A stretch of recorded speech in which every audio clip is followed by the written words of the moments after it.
we'll, you know, decide as we go along how much we can throw on them. We're trying to do.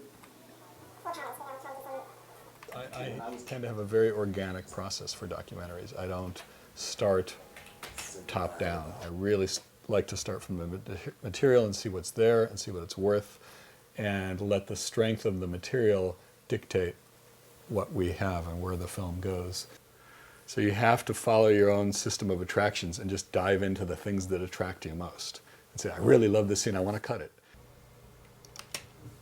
The documentary, which is, you know, still about the cut and about, you know, moment to moment creating energy and keeping a viewer interested just on a formalistic level as opposed to a content level. It's really important to me that the documentary be energizing at an almost subliminal level. With the documentary, of course, with long form, you need to be thinking about narrative arc and the structure on a much bigger level. And that's more my concern these days, especially with a film like this, where the Bill T. Jones film, where there's so many different ways you can put this together. This film is about the process of putting together a major dance theater work, and we have, from about, I think, a year and a half before it goes onto the stage, we have rehearsals and meetings, and it's just sort of Bill's ruminations about what this should be and what it should mean, all the way through the premiere performances. Now, once again, seeing this and you see all the possibilities is very exciting to me and very disturbing to me. So right now, for me, like, the major question is, how do we structure it?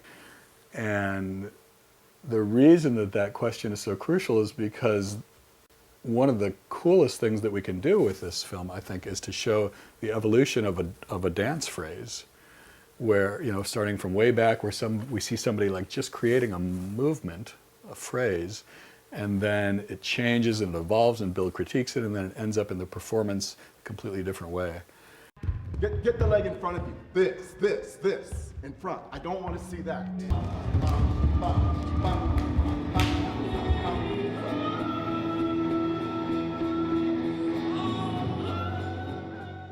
We spent a lot of energy and time and money trying to figure out how to document it well, you know, with multi-cameras, but we really never intended for this to use too much of it. We don't want this to be a performance film. It's more about the process of getting there.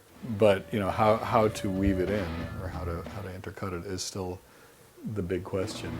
And I think that, I mean, the other question is, I'm just so, you know, when I watch the performance, I'm just so taken, I want to, like, go into it.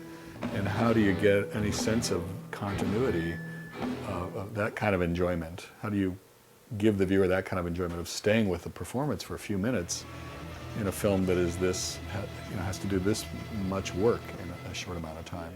And dance in general, it's about continuity and duration and movement. And I'm really at the phase of the film now, which I call the Jello phase, where it's just everything's fluid, everything's in motion.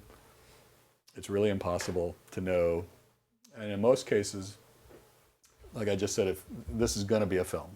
If it's not a good film, then it's my fault, because we know we've got a film here. Viewed from the genuine abolition ground. Now, how can I talk about such a strong, ambiguous figure in a way that will talk to us? Then voice this man, a story that we tell children, or is he more complicated than that? The good man. What does he have to say to us today?